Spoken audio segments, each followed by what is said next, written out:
Let's bring in James Hammer. We're trying to figure out the Brandon Aiyuk situation. Uh, Oh, and we failed. Just to be clear, we completely failed. Goody Cube is right. This is my mistake. Mike Evans probably waffles between first tier and second tier. I don't know that he waffles. He's probably first tier. I Probably so. forget that Mike Probably so. Evans is still I in the damn know. I know. league. Gwitty, I apologize. He's Gwitty so put it up in the good. chat. Yeah, he's right. No, you're he's right. 100% right. He's Mike right. Evans is Yeah. he one of them ones. Yeah. He's good. Hammer, KC is kind of on the outs right now. Like maybe this just isn't it for San Francisco and Brandon Aiyuk, and this thing is going to come to a pass without him being a 49er. What do you think about this never ending seemingly contract situation with Aiyuk and the 49ers? Yeah, I definitely think we've reached a new point where it looked like, he's in camp. They're gonna figure things out here. And now anytime Matt Mayoko goes out and says something like, "Hey, they might shop him, they might send him somewhere," there's possibilities. That's usually a strong indication that Matt's been told something. Now, again, I think that could just be another part of this negotiation process, because this negotiation process, I think, really, like, the 49ers probably should have ponied up a little bit more early on. And then when the contract started to go berserk, they probably should have jumped in before it got out of control. And now it's like they're holding out for whatever reason, acting like, well, they have all the leverage. And they sort of do have a little bit of leverage here, but like Aiyuk can sit out until like week 8 or week 9, and then come back and get a couple of seasons in. I mean, get a couple of games in. And then if he's not feeling up to it or whatever, he could sit and watch from the sidelines the last couple of games, and then go into next offseason. And if they want to franchise tag him, that's fine. Yeah, But this scenario doesn't benefit anybody at all. Oh, no. Well, That's I mean, disaster of a scenario if anyone goes that route, the 49ers or Brandon Aiyuk. Well, no, I think it's a disaster for the 49ers, for sure. For Aiyuk, I don't know, man. You're asking a guy to go out there and just get clobbered week in and week out, 17 game schedule, and hopefully 4 more games after that. Like, you're asking a lot of him, and to have him go into a season without any financial security outside of the 1 year, that's tough. That's his decision. Well, it's his decision, but it's also the team's decision. I mean, there's a going rate for wide receivers right now, and like, you can't just say, well, 12 of them got a certain amount of dollar, but you're not going to, and make up some excuse why. Like, this is negotiations for sure. But like, look, at the end of the day, if they have to franchise tag him next year, then he's going to get the same pay as the top 4 wide receivers in the league for a year, and then he can walk. And he can walk at that point. And what's that? Yeah, but then I think it becomes the average and a half. Yeah, it doesn't it doesn't make sense. Yeah. Except if you're Kirk Cousins. Then if you're Kirk Cousins, it makes perfect sense, and you're the all-time bag getter of decent quarter. Was he the 10th? Did I hear that right? Kirk Cousins was the 10th highest rated Madden rating quarterback. Oh, I didn't see it. I think he was 10th. I think Purdy was 9th. It sounds right, because he was on that list of the graphic they released. Yeah, he was 10th, and I think Jalen was 8th, and that's kind of where he was exceptional before he got hurt. Kirk Cousins last season. Now, their team wasn't good, but he was really good, like, statistically speaking. Kirk Cousins is a good quarterback. Like, he always has been. He's just not a flashy quarterback. Like, he hasn't, won a lot in the postseason either, which I think affects the way he's covered. But he's a good quarterback. Yep. No, I think he's a good quarterback. I don't think he's the highest paid quarterback in the league type quarterback, and I wouldn't even put him in the top 10 in most scenarios, unless I'm drafting fantasy football and I know he's going to be healthy. And he certainly has running backs and all kinds of wide receivers and tight ends there in Atlanta. But at the same time, I wouldn't have put him in the top 10 quarterbacks in the NFL. But that doesn't mean he's not a good quarterback and he's not a starting level quarterback. But yeah, I wouldn't have spent that much money on him. He had like 5 straight years of guaranteed money. he didn't get it the same way Deshaun got it, Right. but he got franchise, and then a 3-year guaranteed deal from Minnesota. Mm-hmm. Where do Yeah. you guys stand on the idea that the 49ers can't just give him what he wants because people are watching? Like you can't necessarily, and maybe they already did it with Nick Bosa or whatever. I don't know what Bosa was necessarily asking and what he got, but like if you there's a thought. I don't know if I subscribe to it or not, but there's a thought that if you just give Brandon Aiyuk the 30 million or whatever the case may be, that what's to stop anybody from holding out and getting what they want? Oh, I don't know. I mean, look at what Bosa got last year, and he held out. If that was the case, then you shouldn't have given Bosa the most money any defensive player's ever gotten. But at the same time, it's like tiers and stuff. You're not Bosa. Mhm. Like you're not him. He can do Yeah. that. You can't necessarily. Yeah, I mean, that might be the case. But at the same time, like, look, this is the way the system works.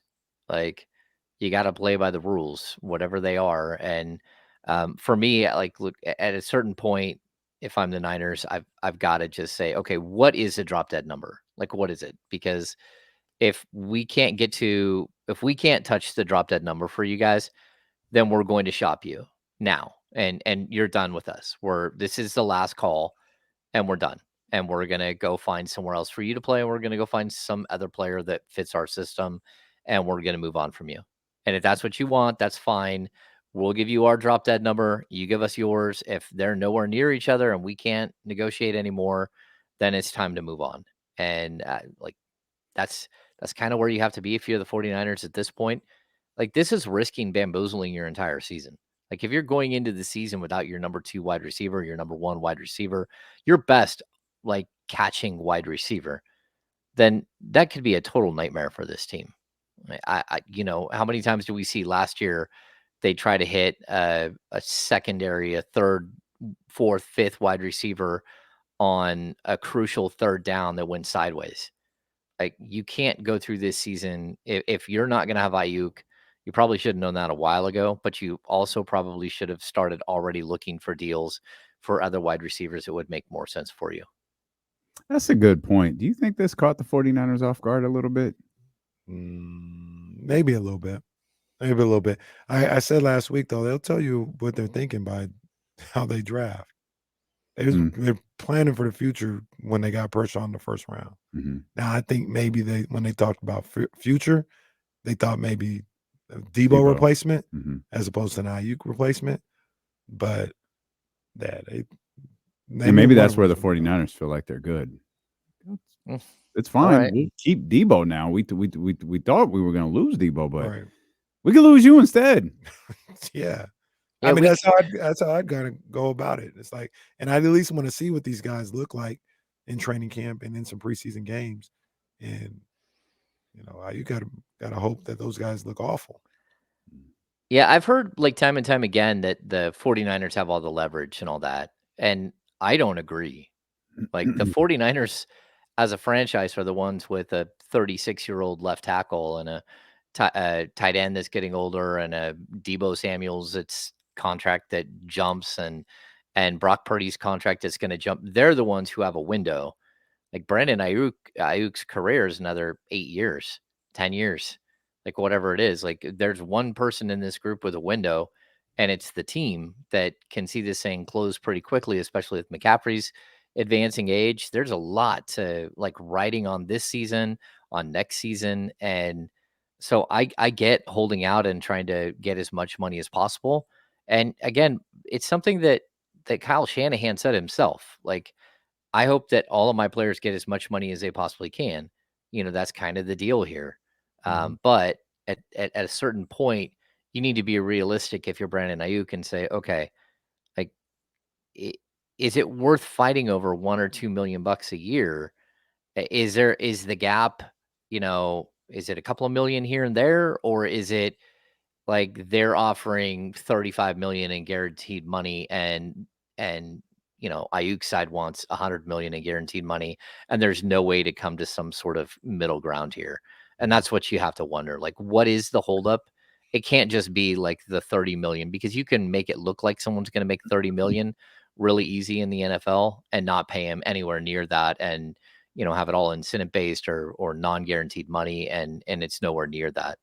Right. One of the obvious speculations, Hammer, is that they're bracing themselves for what Brock Purdy's contract will look like, and you have a host of other players that are really important to your team. I was just chuckling because, fun fact, you know who has the most cap room in the NFL right now? The Rams, because they don't have a cap. Well, there's that. I mean, they're excluded. Them and the Rams, they have draft picks and unlimited cap. But the 49ers. It's probably because of that quarterback spot, I would think. Right. Or at least that's well, I'm going to go out on a limb and say there's no one else starting a final draft pick quarterback at their starting position. And I see that, and it doesn't even matter. I think the number, they're like $55 million under the cap. That's like, yeah, that's exactly what Brock Purdy's going to. Yeah, that money's accounted for, pal. So they're under the cap, but they're really not. Yeah, and how you navigate all of this, and that's what we were talking about, Ham, is like the 49ers are trying to navigate all of this, and we wondered, looking at some of the deals that the Kings have made, and you look at the DeMar DeRozan deal with, essentially 2 years and then a third, at a partial guarantee, however that may play out, that the Kings are kind of doing the same thing. They're looking at what their salary cap is going to look like in a couple of years, when I'm sure they expect De'Aaron Fox to sign a monster contract extension. And then by that point, Keegan Murray will be going into his rookie extension, and you'll be dealing with an entirely different set of finances after that. No, I mean, that's what you have to, especially at the NBA level. You have to be cognizant of all of this stuff. It's very difficult to navigate the salary cap, both short term and long term. But saying that, if like, this is, Kyle and I got in this discussion earlier on the Insiders, like, look, if you're going to have like a Trent Williams window, and you're going to have a McCaffrey window, like it's very similar to having a DeMar DeRozan window. Like, you opened a window of where you can be highly successful, and what you can't do is open that window, but then not like put the assets in place to support that window properly. Which, again, part of the reason why you go out and you give a Trent Williams and you give McCaffrey and you give Kittle all this money is so you have a really, really good team. But if you can't put Aiyuk in that bucket as well, who's younger than all of them, then I don't know what you're doing. Like, it's tough. It's almost like if the Kings got in this situation next summer and then we're like, hey, we're just not going to be able to pay you a whole lot of money, Keegan. So hope you're okay with a rookie scale extension at 4 years and 60 million. Is that okay? Because if not, we can't pay the other dudes that we paid. And we got that Fox extension coming up, and we're going to need to do that. And so sorry. So hopefully you'll take less. And so it just puts everybody in a weird situation, especially when it's one of the younger guys. Aiyuk is the guy you should be building around. But if Keegan, in that example, if Keegan was like, you see what what's my man's name? Why am I drawing a blank? From the Knicks, they used me on Toronto. OG. Oh. Keegan was like, you see what OG got? Look at my numbers. They're just as good. Yeah. I need his money. What would the Kings say? Well, because of the NBA salary cap, they can only give him a certain dollar amount, right? So that's a third contract for OG. It's not a second. Yeah, work with me though. But you know what I'm saying? Like, if he came out and said, oh, look what Cade Cunningham got. I want that. Like, all right, man. Like, if we do that, then we're a second apron team, and then we can't. That's what the Kings would say in that situation. Well, I think it's interesting too, because at this point we don't know the value of a Keegan. I'd say, you want to go to Detroit? I can get you to Detroit. Yeah. You can go make all this money you want to in Detroit, pal. Yeah. Sorry. Yeah, we talked about that today too. Just that the dead money in Monty Williams. Just and then now they're paying JB Bickerstaff as well. 5 years worth of dead money. That is insane. Is it 5 or is it 6? Whatever it is. Like, it's a lot. And then was the deal 6 years, and he coached one. Oh, you're right. It was a 6-year, 74 million. Woo.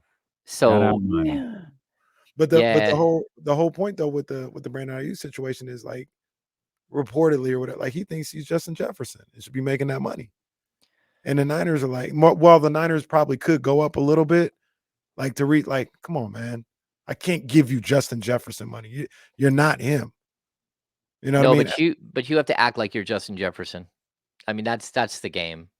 Like you have to have your people out there telling everybody, well, look at the stats. Look at the stats. You know? Well, all right. At what point do you stop acting and do something to get on the field? Well, I don't know, because I'll give you the response. Week 1 is where Bosa showed up and got all the monies. You're not So Nick Bosa. so you set the It's simple as that. You're not Nick Bosa. No, but you set the Like- standard with how like, you're going to handle your dudes, and you're talking about Bosa finish. Like even if we're looking at ranking systems, right? Aiyuk is still top 30 something, like in the NBA and the NFL players. Yeah, he won Defensive Player of the Year. You didn't win Offensive Player of the Year. No, but he's So also not we're asking talking for. about Bosa. Like if Juwan Jennings wanted to that, you'd have that talk. Yeah. But like, was he even an All Pro? Was Aiyuk All Pro? All Pro? I can't imagine that he was. He was a Pro Bowler. If Bosa not was All an Pro, All-Pro, right? I don't think Bosa wasn't an All Pro. Yeah. Well, yeah, but this last year he wasn't. Yeah. No. It's tough. It's like the dynamics are really, really difficult. But again, you are almost looking at like the 2 timeline thing, and you have an aging timeline, and Ayuk's not in that timeline. He's Brock Purdy's dude. He's the guy that you should be locking up to have him play catch with Brock Purdy for the next 5 to 7 years. You know, you do this every year. What? You turn heel on the player in the contract negotiation. No, when they try to play hardball, we got to play hardball. Did he turn on Nick Bosa? He turned on Nick Bosa, didn't he? What I said about Nick Sounds Bosa, right. No, I didn't turn on him. But what I said was he wanted Aaron Donald money, and I was like, all right, well, Aaron Donald, he didn't take us to the promised land. He didn't take us to the promised I remember land. that. Let's turn it on Nick Bosa. No, we just pointing things out. Yeah. When you talk about the type of money you want, all right, well, you want that money. Now we can compare what's going on here. We don't have to call it like Kenny turning on anyone or whatever, but Kenny, when we do play these games or whatever, he does take the side of the front office for some reason. Every time. Every Yeah, time. you know, every time. So he's not on the player side. We can just call it that. No, he's corporate Caraway. Yeah. That's for sure. Every time he's always John Lynch in this Yeah, scenario. he's corporate Caraway 10 times out of 10.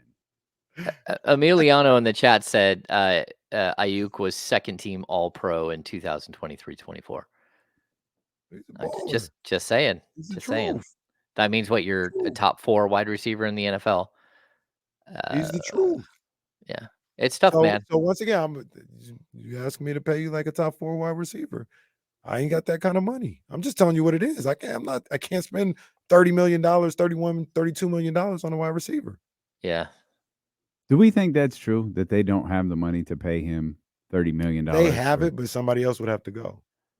Right? Like if we give you 31, 32, then next year someone has to go. We gotta get rid of Moody Ward.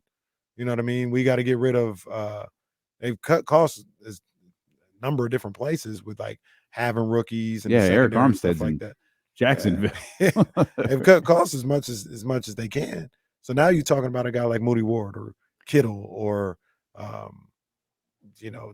Greenlaw or something like that. I don't even know if Greenlaw would be on the chopping block, but we can give you $31 million. I think he's expiring. But somebody that we deem and everybody deems just as valuable would have to go. Including Debo, who we already said was going to go if we gave you money. So Debo and somebody else. I think it's interesting, like listening back to the Kyle Shanahan interview with Tim Kawakami.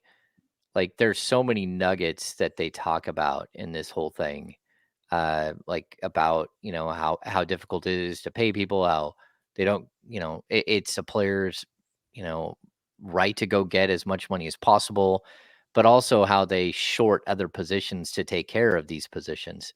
So, we complain all the time. Like me and Kyle both are all over the fact that the 49ers offensive line, number one, they have no long-term solution for Trent Williams, but that seems like the smallest piece to all of this. They don't have like frontline starters at any other position. And like Shanahan talked about it, is like very specific. Like I can't have like an expensive offensive line because I have expensive running back and expensive tight end, and expensive fullback, and expensive 1 and 2 wide receivers, expensive cornerback, and expensive middle linebacker, and expensive defensive end. Like all of these things matter in the end, and so it's not easy. But I just don't think it's Aiyuk that you sort of stop spending on. You know, it's going to be Debo for sure, but then after that, like you're going to have to make some tough decisions down the line. I would just rather make those tough decisions with a 26-year-old under contract than a 31-year-old under contract. Would you keep Aiyuk if it meant losing Moody Ward? Maybe. Yeah. Yeah, I no, mean, sit on the fence there, pal. I mean, it's tough. There's a quote, because since you mentioned him earlier, your boy, can Matt come on this show, Mayoko, or this I don't see station? why not. Is he might be getting? Yeah. We'll have to check into the business of radio. Yeah, I don't know why he wouldn't be able to. Yeah, we might have to check in on that. But he was talking to a radio station in San Francisco, talking to KMBR. I think Brandon is having a difficult time figuring out exactly what he wants. I think he requested the trade without really wanting it to go through. He just wanted to increase the pressure on the 49ers. Matt Mayoko, as you both pointed out, his reporting on this is top notch because of, the people that he's close to. That's a tough look for Brandon Aiyuk, though. Like, if he doesn't have an end game in mind, he's in a really bad place. Because you use a wrestling analogy. I don't know how you kick out on 2.5 on this. Like, if you don't have a plan in place, you're either going to take a deal that's going to upset you, or the 49ers are going to trade you wherever they want. Right. Well, yeah, but I mean, he has no leverage right now. Once the season starts, and if they aren't winning, or if they're not getting the productivity out of their wide receivers, then he's the one who has all the power again. And like I said, he can come back late in the season. He can play, he can get put on the list and then eventually come back, and then, maybe play a handful of games down the stretch, and that will fulfill his requirement for this year's contract. And like, I know that doesn't sound great for anybody, but at the same time, like, I don't blame a player fully for why they would do something like that. Because Okay, but what if they do? What if they start off 6-1, offense averaging 30 a game? Then maybe he comes back. What you coming back for? Price has gone down. Well, no, it doesn't, because he's already under contract. Before Price has gone down. No, but he's already under contract. He's just coming back to get his year of eligibility. You're inactive. Well, that doesn't that's matter. Fine. That doesn't matter. That's actually the best case scenario. That still fulfills his year. I don't think you thought this through. Yeah. You just handed him a golden. Hey, go ahead. Don't get hurt this year and negotiate your contract next year. Yeah. Yeah, I just say this isn't how this should go. But this is, in all honesty, this is what the 49ers do. So if you're Aiyuk and you're his team, you got to play their game. This is the game that they have established with all of their star level players, and in the end, they pay them all. So, like, I don't know how this one's going to work out, but this certainly feels like the next step. This is the next step for the 49ers. Well, this deal's going to get done. In all honesty, man, like we have a lot of fun with it. It's going to be like 29.2 or something, like just ridiculous. I do feel like there's room for them to work together here. Maybe the Niners got to give a little bit. Maybe Brandon Aiyuk got to give a little bit. But it seems like there should be room for everybody to realize what's at stake, and come together and make a deal that works for everybody. It doesn't feel like the 49ers should have to win, or the Aiyuk camp should have to win. Like, they should be able to come together, and especially when it doesn't feel like, at least from what I'm hearing and reading, they're not that far apart. It's not like the Niners are trying to give him $13 million and he's asking for 30. Like, it feels like they're like And when you talk about the annual money, they're like $4 or $5 million apart. Like, I don't know. It just feels like they should be able to come together and figure that out. It's crazy. I think Nick Wagman, right? Wagner. Sorry. Nick Wagner came on and talked to Kyle and I about this a couple of weeks ago, and he told us that the crazy thing is when we hear the guaranteed money, that whatever that guaranteed dollar figure is, if it's 162 million or if it's 72 million, the team has to put that in an escrow account. Whatever guaranteed money there is, they have to take that out of their bank account and go put it in another bank account that's in an escrow account for that deal. And to me, that's crazy that actually happens, where they have to take these large sums of money and just put it aside.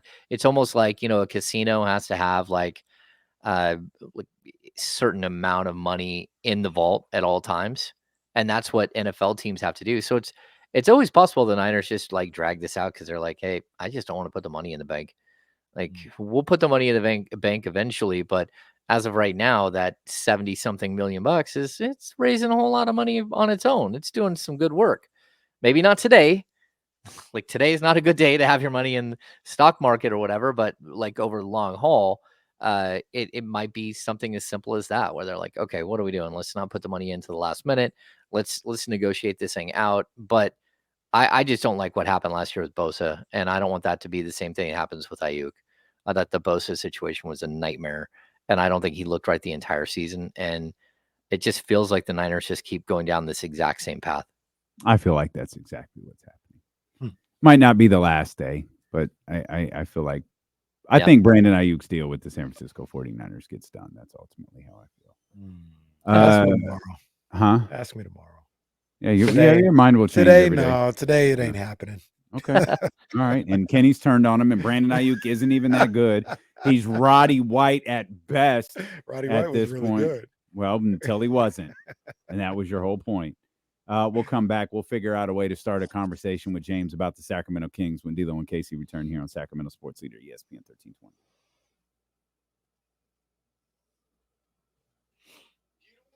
I've watched that clip of Lewis saying, I love big men so many times. That is just an all-time clip. You know how much I love a big man. I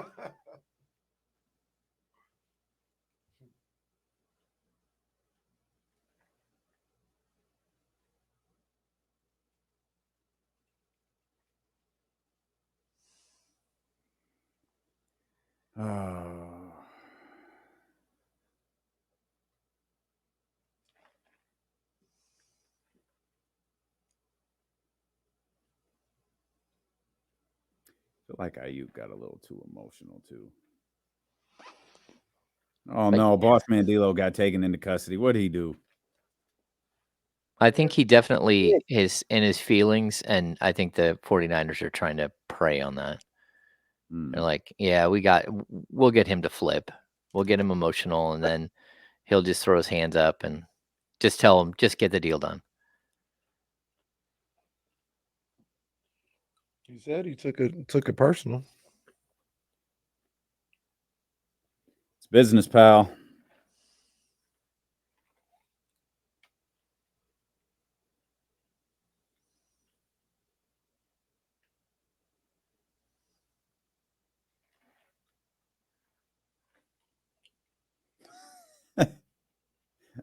On this day and 30 years ago, 1994, the Honky Tonk Man made his debut in WCW. And who'd he wrestle? The artist formerly known as the Red Rooster. WCW Saturday night.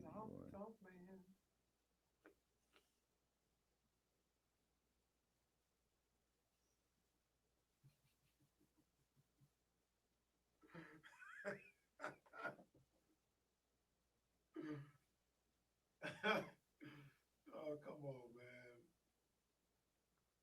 There's this video I seen of this guy in I think a truck driving simulator, and he's failing miserably.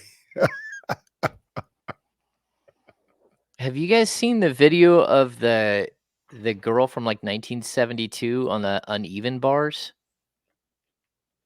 Like, the bars, the gymnastics bars. It's the craziest thing I've ever seen. Like, there's a couple of times where the girl like stands up on the high bar and flies off and catches and flings, but then bounces off the lower bar and back to the upper bar. Oh, Yeah, you guys have to watch it. Yeah, the death move. That's what they call it. There we go. The death move.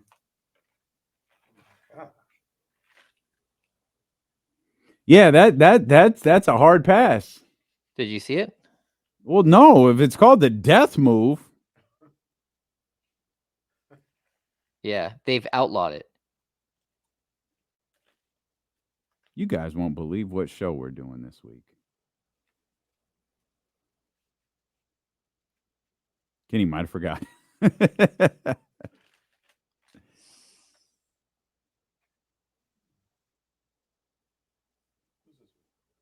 Thursday. We got a show to do after the show. The show after the show. I'm thinking,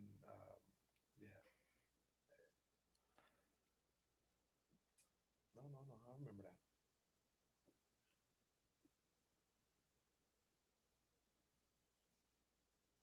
that. Oh my God. James, we're back on the radio, but just let that play. I have not seen this. It's called the Dead Loop. Oh dear God, this is insane. Oh goodness gracious. You can't do that. You can't Wait for the dismount.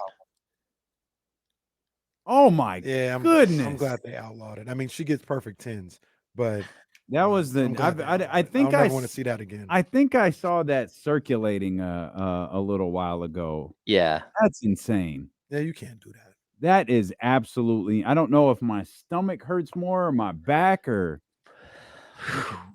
that's crazy. Oh, I would just snap in half. Like one of those moves. Just hey, well, you thought your arm might fall off. Yeah. When you threw out the first pitch, and from our vantage point, you threw a perfect strike, delivered a strike, and the crowd went wild. Yeah, it was a good. I was a little outside from like straight on, that's but not what it looked like. It looked like a perfect pitch, and that's what I would tell everybody. I'm calling that a strike, like oh boy, when that Braves Marlins playoff game. Oh, okay, all right, all right. I was surrounded by Marvel superheroes. It was very awkward. Like I had Spider-Man over to my side, like doing like a Spider-Man pose, and there was a poor dude out there in a why am I drawing a blank? One of the giant costumes, and it was it was like 106 degrees out there. It was hot to start. Iron Man. He was in an Iron Man costume, and it was like at 6:15 he's out on the field, and it had to be still like well over 100, and I don't know how he was still standing. It was too hot. Spider-Man must have joined you after being with us out at the Walmart, because Spider-Man was with us too. Spider-Man was everywhere, and that guy must have been hot. I I said salute, buddy. Hey, great job today. Because I know you lost about 15 pounds doing this. Spidey was out there, man, doing his thing. Didn't complain once. Didn't flinch. Yep, no, he did not. He did not, but congratulations on the Insiders throwing out the first pitch over the course of the last couple of weeks. You guys been on the air for 2 minutes, and D'Lo and KC have never thrown out the first pitch in 4 years. Just say no, that's fine. No, it's not hurtful. It's not hurtful. It's fine, James. It doesn't. No, like why? Why would you think I'd be upset? All right. So we didn't work out any. We didn't work out all of the issues with Brandon Aiyuk and the San Francisco 49ers. I don't know what Kings question to throw your way. I don't know how to segue to the Sacramento Kings. There's always a few weeks where I don't think we've talked about the Kings at all today. No, and that doesn't happen very often. Normally, we can fake some form of conversation. Right. We're just about that point where there's nothing left to fake. Nothing left to fake. We just need camp to get here. We need something with this team to happen. We need them all on the floor together. I think the Kings and the NBA is just waiting for the Olympics to be over. For the schedule. Schedule release. That's my Yeah. guess. That's usually like another week, right? Yeah, I'm about to look it 14th, up right now. matter of around fact. then. I think the 14th is when we've got it in the past. Well, they probably also have to, and I could be wrong, they're navigating a lawsuit. Well, What's yeah, the but lawsuit? that's for the season after, though. Isn't Nobody's doing Oh, paying that's right. attention. No, that's right. That's right, James. James is right. I actually wasn't sure about that. I had to look that up today. So TNT is in fact suing the NBA? Or yeah. they're still in the threatening stage? Oh, I think that they're filing lawsuit. It's it's just amazing to me that the NBA was like, okay, pal, go ahead, file that suit. We'll see you in court, and just like announce their deal anyway. Well, it doesn't matter if they announce it. Like, they could get an injunction. Again, we're talking about a year from now. So the holdup isn't over the scheduling for this year, because that all kicks in after this season, the new television stuff. So they've got time to sit here and work through the litigation of this whole situation. And like, look, at the end of the day, it really is just it going on one platform versus another. And so if it's not, if the lawsuit does at the last second, say NBC, or not NBC, if like Amazon loses out to TNT, then then it'll just go on a different platform out of nowhere, and they'll figure everything out on the fly. We've always speculated. I mean, a guy like Adam Silver, an attorney himself, is not going through all of this and announcing and all this other stuff if he didn't think he was going to be able to get the job done, as far as getting whatever he wants and whatever he agreed upon to with the new media rights partners. Do you think it's that simple, or does TNT really have a shot to overturn some of this? Well, I mean, it's a $72 billion deal, right? So I think over 11 years, I think that you're going to sit there and close the deal and worry about that stuff when it actually happens. Like, there's a way to negotiate your way through that.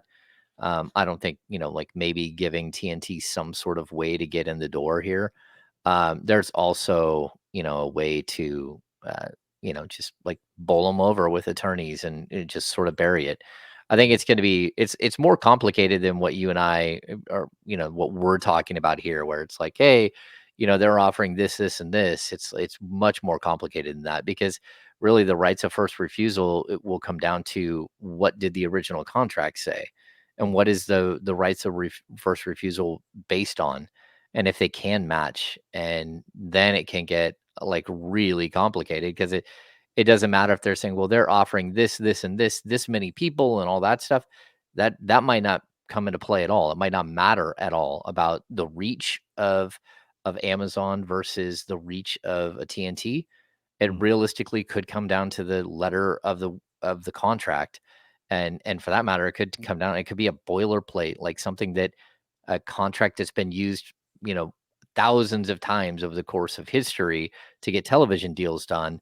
And now a contract from 7 or 8 years ago or 10 years ago might look very different than it does today because of these streaming options. And you might not be able to hold someone like strictly accountable to a contract, or to say you can't match because of this XYZ. It's like, well, that's not in the old contract.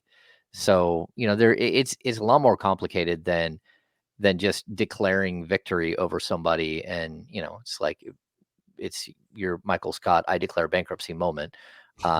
That's what both the NBA and TNT both did. They James, just, you can't just declare bankruptcy, right? yes. Yeah.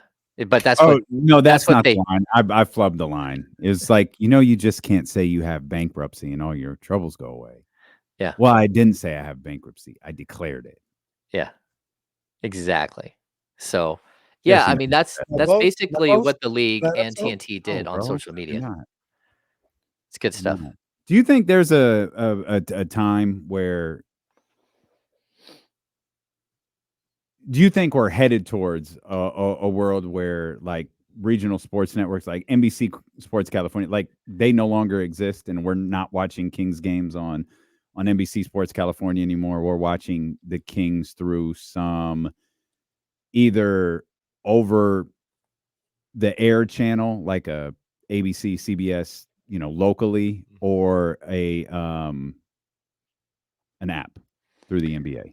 Yeah, I don't think it's going backwards to like a standard channel.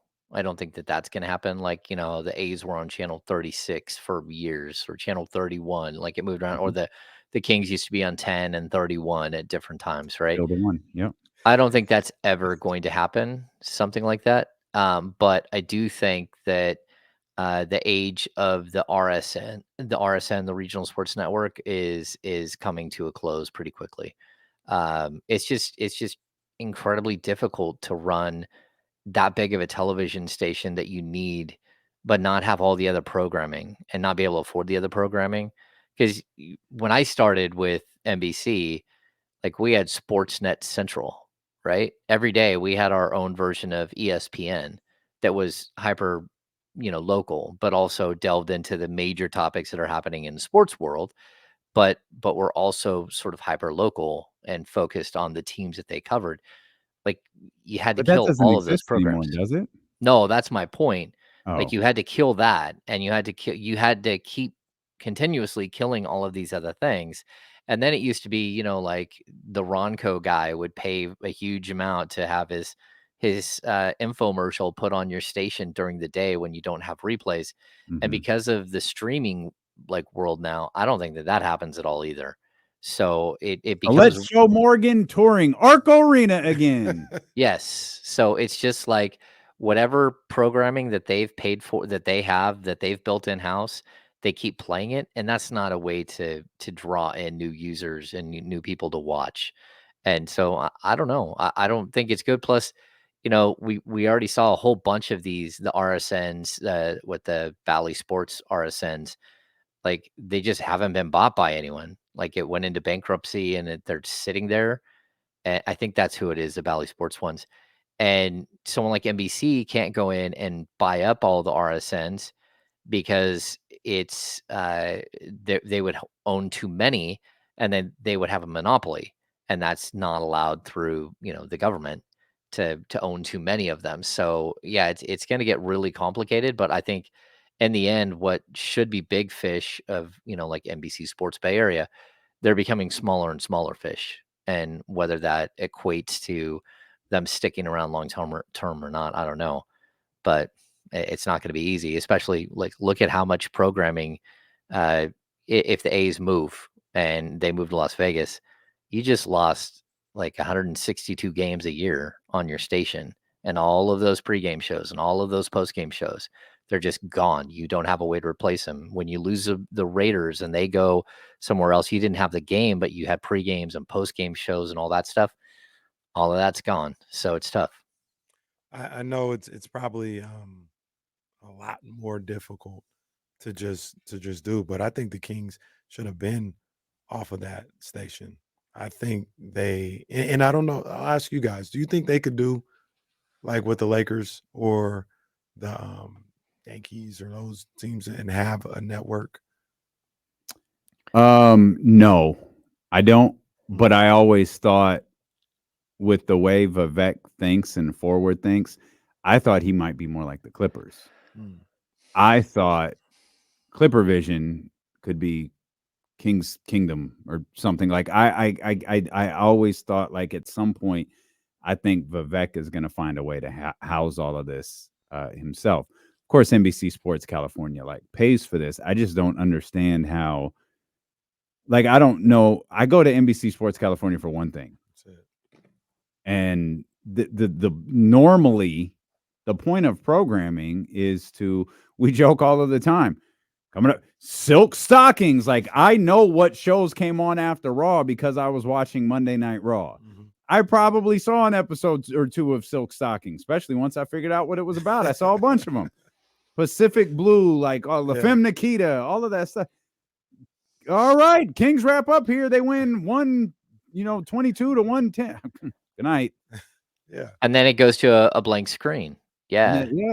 Or no, it goes to Morgan's interview with Domantas Sabonis. If But- you missed it the first 67 times it aired, you can catch it again. You know what it goes to. So you get that maybe once, but then it goes to like kickboxing. I've No, never it's been all- around long enough it's- for it to go to kickboxing. It's always like kickboxing, sumo wrestling. That like they have some stuff that goes on, and then the game comes back on at 12. But it feels like if I was I playing, legit had no idea that happened. yeah, every time, every single time. But like you could, it feels like, and I don't know if this is profitable or as profitable, way less than what they do now.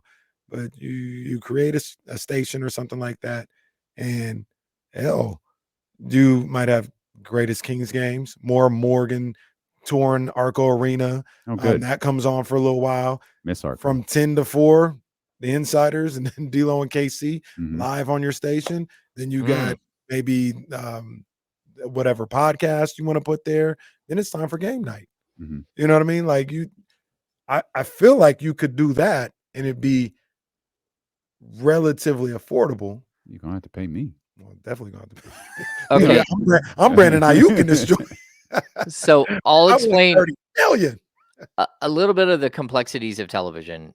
So first of all, the Kings were one of the last teams to have their own television, right? So like Kings TV, Craig Amazine, they produced their own broadcast for years and years, even way later than almost any team in the league. Then they handed it off to NBC Sports, and initially is Comcast and then NBC Sports. But when they signed the big deal for like when they were building the arena and all that stuff, the whole new television deal, it was for it's like a 20-year deal at like between 30 and 35 million a year. So it's a gigantic deal. But what happened was in that deal, the Kings used to like when they would go on one of the local TV stations, they would split the commercial revenue. So they would each have like buckets that they could sell Mhm. commercials from. And then if one side didn't have enough commercials sold, they could always buy some from the other one and they'd go back and forth. When the Kings went from like 11 or 12 million dollars a year in their television deal to the deal they signed with NBC, they sold NBC all of the commercial television rights. So that they basically cashed out their commercial revenue in exchange for like upfront money or for guaranteed money, which ends up being brilliant because who knew at that point even that all of our world would change with streaming like 100% and that televisions would become less and less valuable. But that's kind of where we are. Like on television, commercials have become less valuable every step of the way. I mean, when you got to pay an extra $2 a month and you don't have to watch commercials, like, so there's all of these ways in which the TV money has shifted, and now they were making X amount of money and now they're not making X amount of money. And that plays That doesn't into like apply a to larger, live television though, no? Like, because if NBC Sports California is airing on YouTube, the same version of NBC Sports California that's on Comcast, for example, is on YouTube Live, right? well, it is, but the commercials are different. Like if you Okay. watch the commercials on two different, that's why all of a sudden you're sitting here watching a Kings game, it goes to commercial, but it's like the Amazon picture and like No, it's water the two running in the prop background. videos. It's the two prop commercials for don't vote for sports gambling and vote for sports gambling.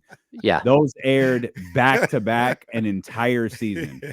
Yeah. So basically, but like if you're watching on a like Comcast, right? If you're watching off a Comcast cable box, you see different commercials than some of the different commercials than all of the other streaming services. So if you're watching on YouTube or you're watching on name that streaming source, DirecTV or whoever, it's all different, right? Some And of them are so targeted. I don't think some of them. I think they're all targeted. yeah, a lot of them are targeted. If James Ham was looking for a Honda Pilot, he's going to get served Honda ads during the Kings game on the streaming well, no, not on TV, on streaming. Oh, yeah. TV's running through the station. Mhm. Streaming is running through some like psycho system that watches everything that we do. Well, that and it's highly targeted because they can't have it go outside of the 90 mile an hour, Right. 90 mile window that excludes the Bay Area. Yeah. I think Uncle V and the Kings could I don't know, maybe do their own network, but I think they could get close. I think they could do the Clipper Vision thing. Clipper Vision is just the games. No, I think it doesn't have all of the shoulder, like not 24 hours of shoulder programming, but don't they have they have they have like what's essentially a league pass version of the game, right? Where Yeah. it's just the in arena thing. Right, And then right. I think it airs some form of their broadcast. Right. So like for the games, he could have multiple different broadcasts. Mhm. But when the game's over, nothing. You'd I have don't to know, have I your just- own I television just feel station, like basically. yeah. Well, yeah. bring on D'Lo and KC. That's what I'm saying. The Like I just insiders. laid it out. 10-4 is covered already. Yeah. Laid it I don't know out. why no one listens to us. I man. think We it's an literally- interesting idea. We solve half of the world's problems if people would just listen to it.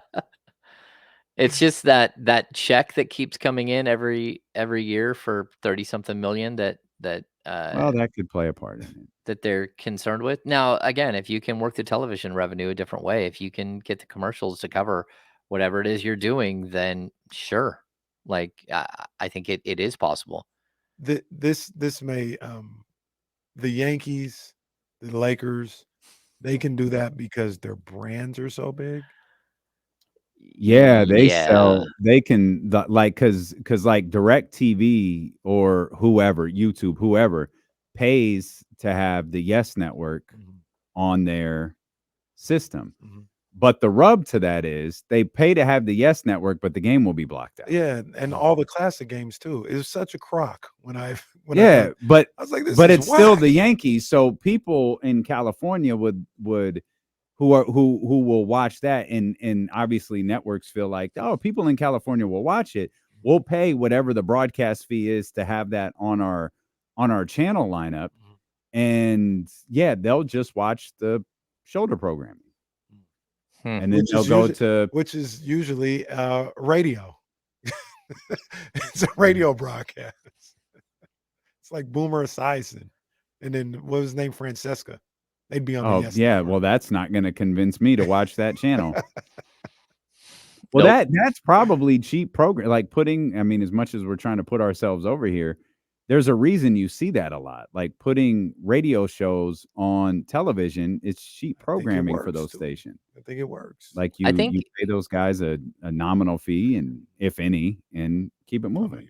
I think Gary Radnich was like one of the first that you ever saw doing that. The Gary Radnich show and playing in the Bay Area, like at for years you'd see him like in a booth, like what we do, just different. How does DeMar DeRozan affect the regional sports network deal? That's really what everyone is here for. Like, how does the regional sports network model help Kevin Huerter have a better season? We could have used that regional sports network in like King's Vision to broadcast Drew League games that DeMar was playing in. Oh yeah, DeMar went crazy for the weekend.